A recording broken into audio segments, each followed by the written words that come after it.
other side, and then up maybe a little bit because your head's touching the top of the frame. That should work. That's perfect. Okay. Alright. Welcome back to the Carrot and the Fro podcast. This is episode number 3. The first episode was a little bit of an interview, just, a little guide on, what we do here. Second episode, we talked about the NBA playoffs. Right now, we're in the conference finals. We got the Heat. We got the Heat. We got, oh my Celtics. Lord, Heat dude. and Celtics. We got Miami, Boston, then we got Denver and LA. Miami plays tonight. We'll see how that goes. They're currently up 1-0. Yeah. This episode, we're going to be grading the first 10 picks of this year's NFL draft. Just happened late April. Let's get right into it. So with the first overall pick, Carolina takes Bryce Young. This is obviously, Carolina needed to make this pick. I think you really haven't had a quarterback really since MVP Cam Newton.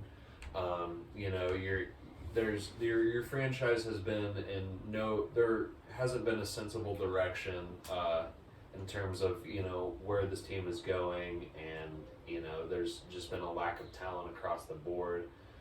Bryce Young was really just the way to go. I'm gonna rate it an A. I would also probably give it an A. I think with the way that the Carolina Panthers organization has been going, I think, trading up for the first pick, giving up basically your only notable wide receiver. I think, Bryce Young was a consensus first pick. I think this one was a layup. I also think it deserves, an A++++. Next up we got number 2. Houston took C.J. Stroud with the second pick. This is also an A. Carolina and Houston are basically in the same situation. Not a whole lot of talent to go around the roster. Not a solid quarterback since their tier 1 MVP left their team or just hasn't been playing as well. C.J. Stroud was obviously the move with all the quarterbacks left on the board. With his really only knock being his intelligence. I think he scored absolute abysmal score on I don't think it was an IQ test, but it was like a situational awareness. What would you do in this situation, stuff like that. And it was just his only knock really. He has all the tangibles. He has all the abilities. This is a very good quarterback at the end of the day. As an Indy fan, he's somebody who I wanted in Indianapolis, and to see him stay in the division but not be an Indianapolis Colt, really hurts. Nonetheless, I'm going to give also that pick an A. I agree with that. I think it's an A, especially him. Going to Houston, having to, same situation Bryce Young is in, having to help out this, poverty franchise that hasn't had much success since Deshaun Watson left. I think it's really important that, they get their guy, they get their field general. I'm very excited to see how C.J. Stroud works out for them. Right. I think it's also an A. Right. So with the third pick, we got Will Anderson Jr., who plays the edge rushing position out of Alabama. This is the best prospect in the draft. I think Houston trading up to get him, obviously, they gave up a lot to get here, but at the end of the day, when it's a draft day decision, you just picked, and then, who is it? Arizona was up next to pick, and then you call them up basically saying, I want your pick. You do have to give up a lot. But at the end of the day, this is the best prospect in the draft, playing the most important position on the defensive side of the football. I'm going to give this an A-. I agree. I also think I actually would even go as far as to say it's another just A. You trade up Texas. Houston knew exactly what they wanted to do this draft. They went out and they got it done.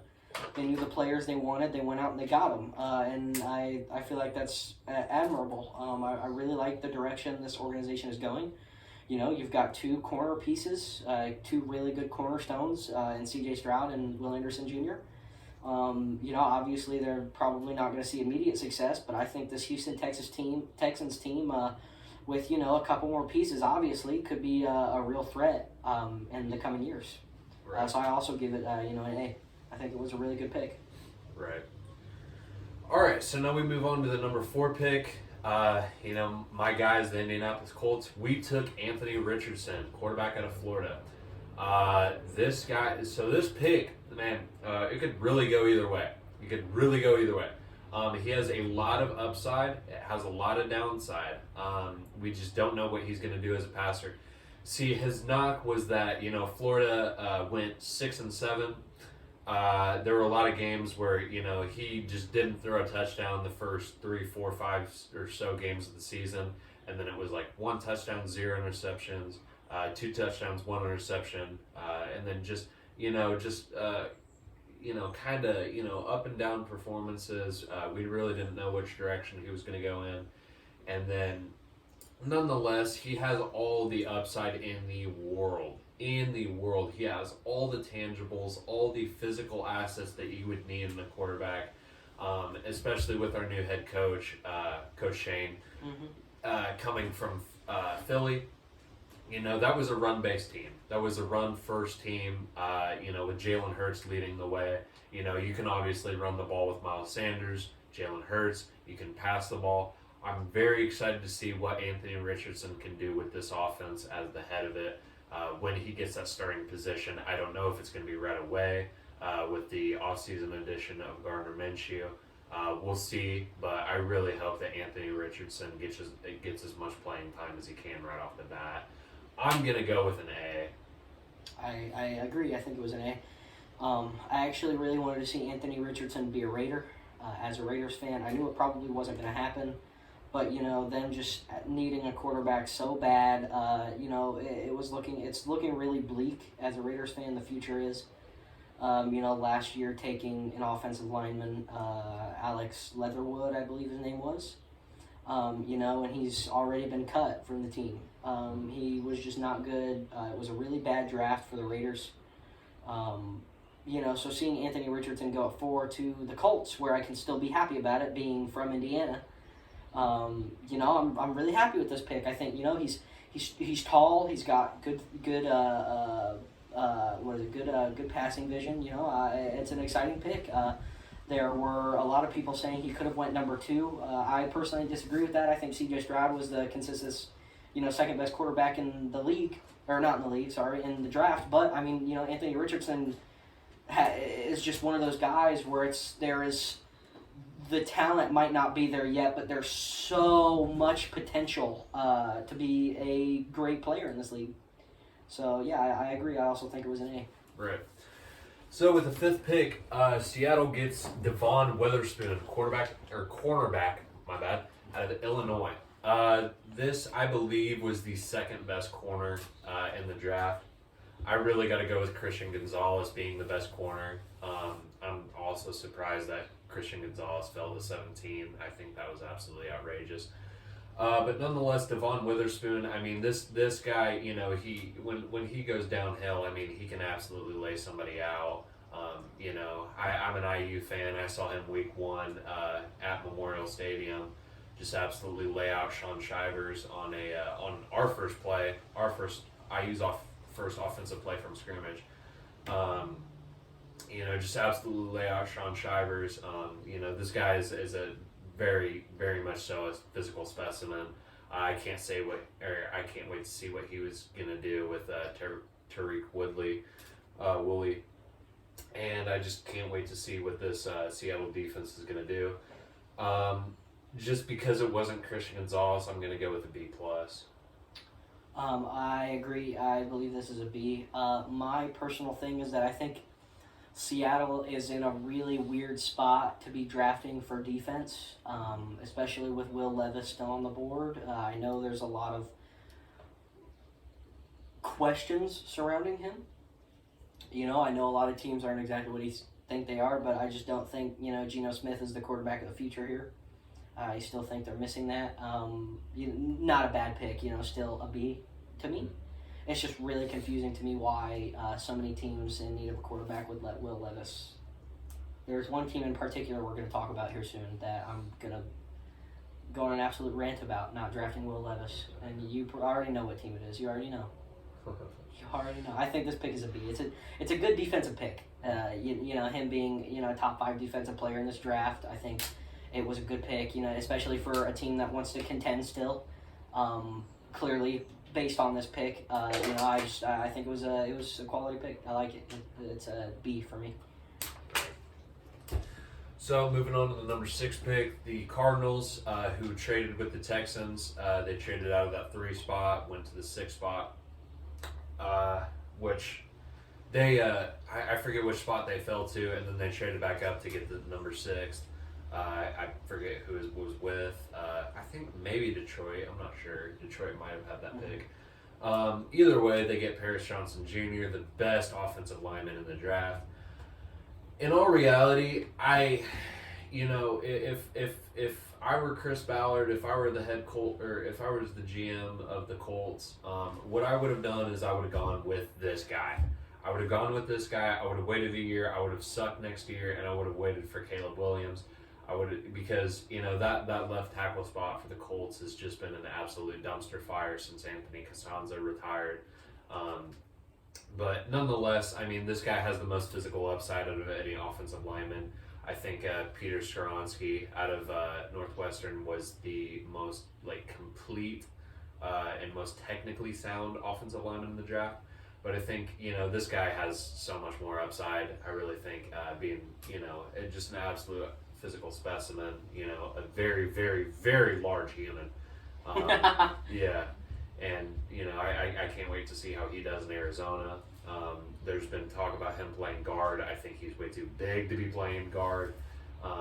He needs to be on the edge, especially with, how fast his feet are, and how much the edge rushing position has evolved. I really think that you need those feet on the outside playing tackle. I'm going to go A. I agree with this. I also believe it's an A. You need somebody to protect Kyler Murray. It's an important part of the game. You need somebody to protect your quarterback, and they have been super mediocre the past couple of years. So yeah, I agree with that. I would go with an A. Mm-hmm. All right, so here we are, the number 7 pick. The newly Las Vegas Raiders take Tyree Wilson, an edge rusher out of Texas Tech. Yeah, it was a pick in the NFL draft, in the 2023 NFL draft, just to say the least. To say it in the nicest way, it was a pick. I think there was so many directions Las Vegas could have gone.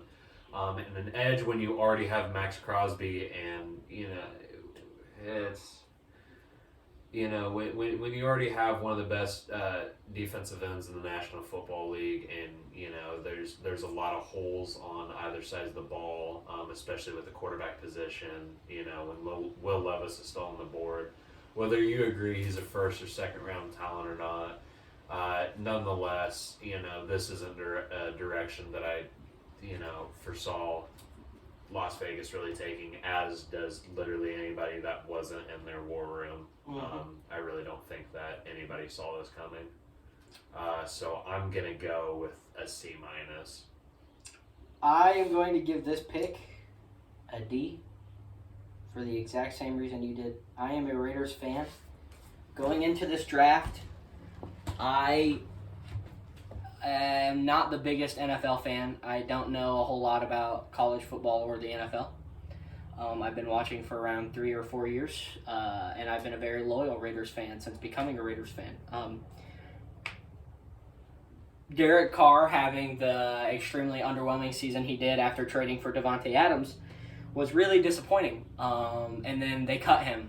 They didn't trade him. They didn't get anything out of him. They just cut him. And now our starting quarterback this season is Jimmy Garoppolo.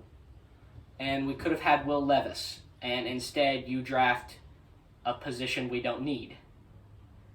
I just don't understand what the mindset of the front office was in making this decision.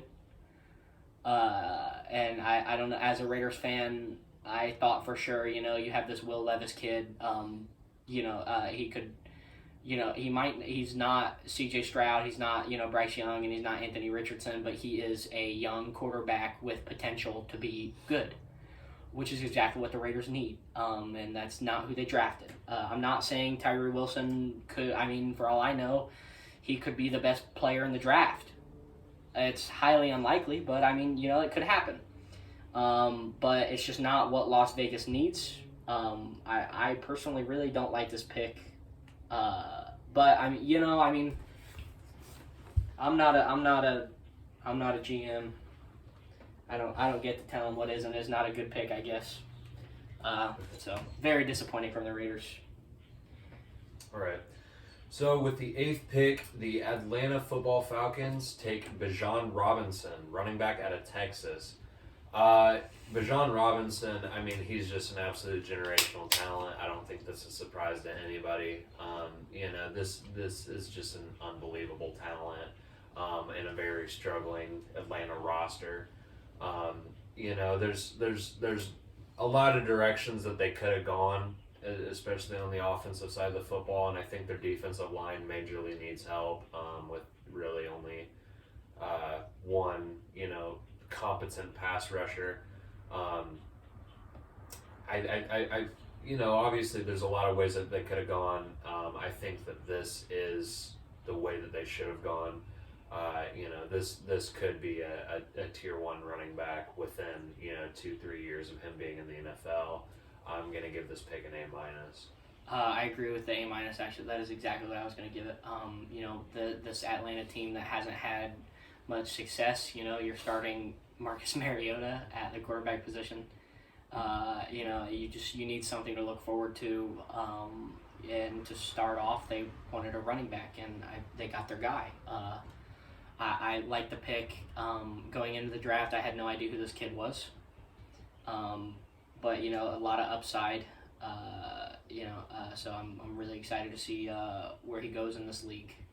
So yeah, I agree. I also believe that's an A. So moving on to the number 9th pick overall, the Eagles trade up and they take Jalen Carter, a defensive tackle out of Georgia. Immediately A+. The fact that he fell to 9 is just absolutely criminal. I think if the Falcons don't go with Bijan Robinson, I really think they should have gone here. This is one of the best defenders in the draft. Just a member of an absolutely wild Georgia defense. That's had I think it was their starting lineup for their defense 2 years ago. Every single one of those guys is in the NFL. There's not a lot of coaches that can say every single member of my starting lineup on my defense is in the NFL. There's not a lot of coaches that can say that, if any. And it's just absolutely phenomenal that Kirby Smart was able to achieve that and get all 11 guys into the NFL. I really think the Eagles had the second best draft, really, in all the league. I think it was just behind the Colts. And it's neck and neck. It really should be 1A and 2 and 1A and 1B. Just because of how good these drafts were. But me being a Colts fan, I gotta say that the Colts had the best draft. But nonetheless, this is just the most evident A+. I think I've probably ever given for a pick. When you're a team that makes it all the way to the Super Bowl, it's nice. That's one thing I love about these championship teams is that most of them have their your quarterback and your wide receivers and your running back and your cornerbacks, and most of them have these skill positions. So it's nice that they get a top 10 pick to draft the best offensive lineman or defensive lineman or defensive tackle, or it's nice because those little positions that matter. So I agree. I think this is an A plus. You went out and you got your guy. I'm really excited to see what the Eagles can do this year. I mean, they had an unbelievable championship run. They really gave the fans of the Eagles something to be proud of. I'm really excited to see how this pick pans out. Right. So rounding out the top 10 picks, we got Darnell Wright, offensive tackle out of Tennessee, drafted by the Bears. I love what the Bears did here. So they turned that first overall pick into a near all-pro receiver in DJ Moore. They get multiple first-round picks, multiple early round picks out of this. They trade back twice and they get Darnell Wright. I think I think it's the third best offensive lineman in the draft. I really, really, really love what they did here. I'm an IU fan, and we've sucked for a long time. So when it becomes late in the season, I've started to watch Tennessee a little bit more.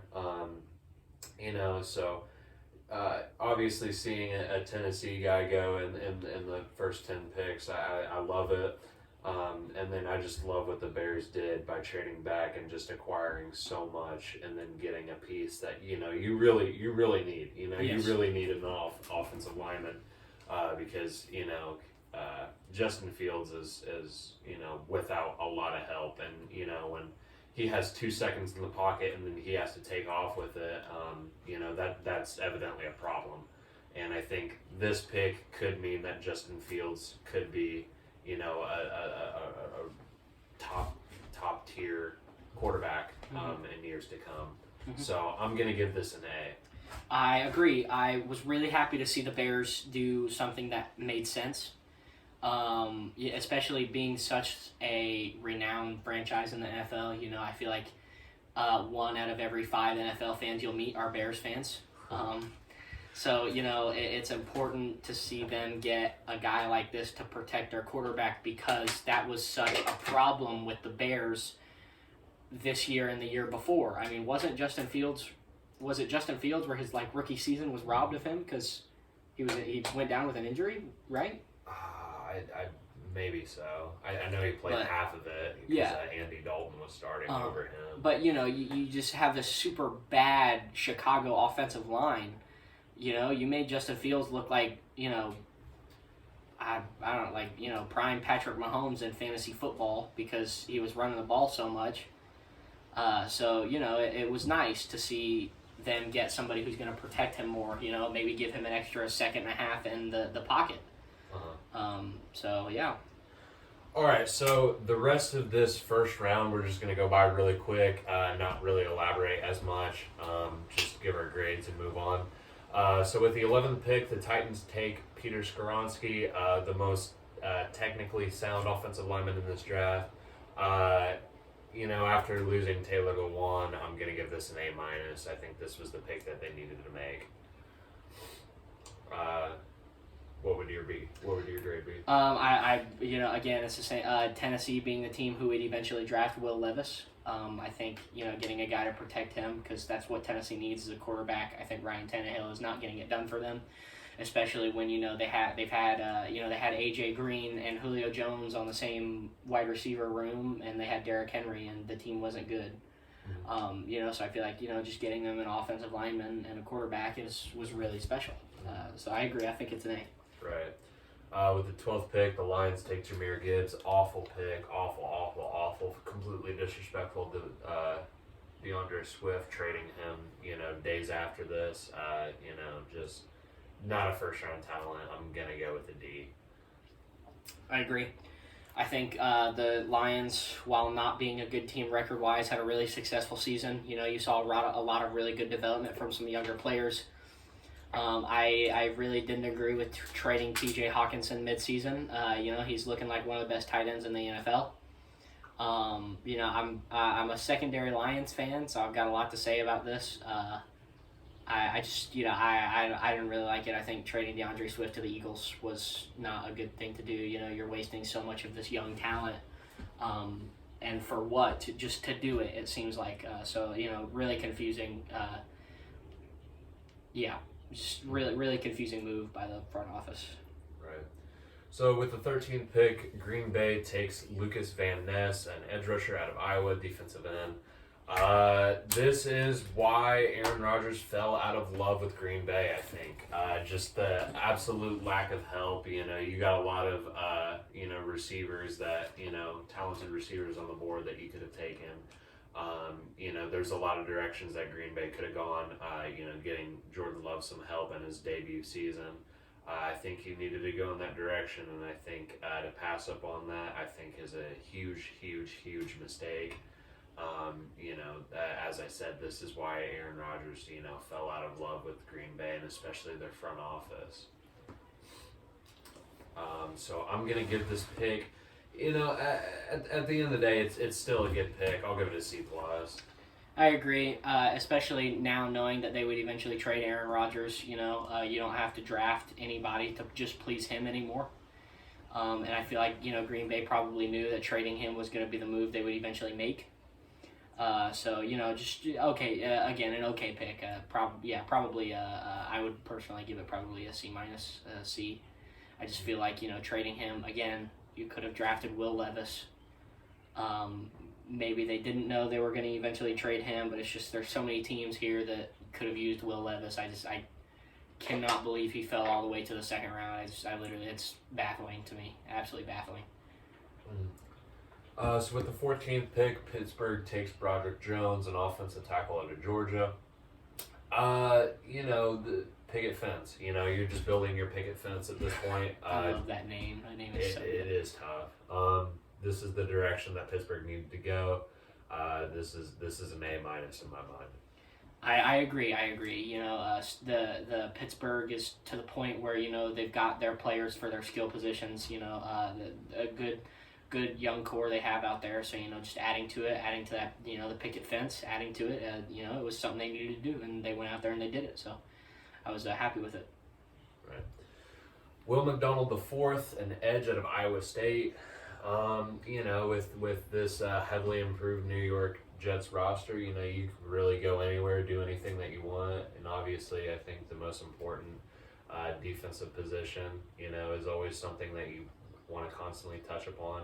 And I think, the Jets really, you needed a really good defense, within how well you did in free agency. Mm-hmm. On the offensive side of the ball, I think your defense needed touched up on, and I like this pick, so I'm going to go B+. I agree. I think it was a very good pick, especially knowing now that they would trade for not only Aaron Rodgers, but what is his name? Alan Lazard. Just drafting a defense. You went into this draft rebuilding, and you're leaving it contending. So just great pick for the NYJ. All right, so with the 16th pick, the Washington Commanders now? They Football team, Redskins, Commanders, whatever. Whatever you want to call them. They take Emmanuel Forbes, a corner out of Mississippi State. They could have gone literally anywhere. This is one of the worst rosters in the NFL, I think.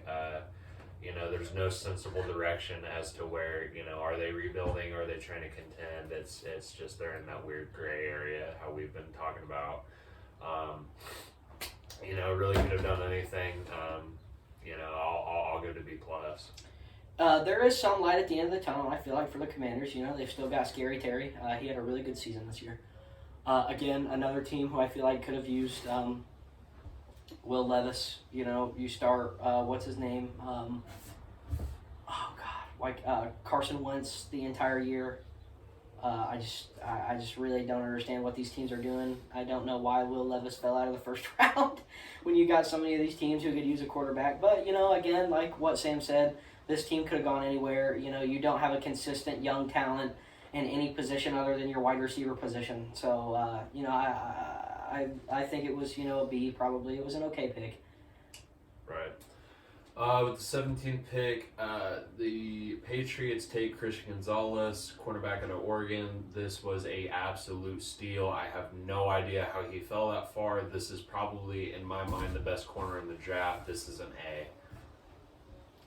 I agree. I believe this is an A. I think, the Patriots are trying to get back to where they were with Tom Brady. I think they'll never be that good ever again. But, they're trying. You have to give your players a reason to stay. You've got a promising young quarterback in Mac Jones who had a little bit of an off year after a really good rookie season. But, a lot of promise. So I would also probably give it an A. So with the 18th pick, the Lions are in the first round again, and they take Jack Campbell, a linebacker out of Iowa. This was a really, really, really good Iowa defense. You saw a lot of picks being taken, especially with Lucas Van Ness earlier being taken by Green Bay. Just an unbelievable defense. It sucks that Iowa was held back by their offense this year, but nonetheless, just a lot of star power on their defense, and obviously it comes to light in the NFL draft. Always love to see it. As for the Lions and what this meant for them, not a whole lot going on in their defense. Good to pick up some talent. I'll give this one an A-. I agree. I think it's an A- again. Just trying to make their defense better. Trying to do what their organization needs for the future. So yeah, I agree. This is a big guy too. I hope they move him to edge. If he's in 6'5", 245, or is that 246? Same thing. That's true. Yeah, no, they should at least move him to edge if he's not already there. The 19th pick, the Bucks take Kalijah Cansey, I think that says, defensive lineman out of Pitt. Obviously, if you're an interior defensive lineman from Pitt, you're going to be compared relentlessly to none other than the defensive player of the year in my mind, Aaron Donald. You're going to be outrageously compared to him, especially when you have the same relative size. You're a smaller interior defensive lineman that's incredibly fast. Obviously he doesn't have a ceiling like Aaron Donald, but we'll see how he really acclimates to the NFL level. Especially with how much the Bucks have really lost, after Tom Brady, after, Ndamukong Suh. I don't know if they still have Jason Pierre-Paul, but nonetheless, they've lost a lot and, have needed to make a step in the right direction.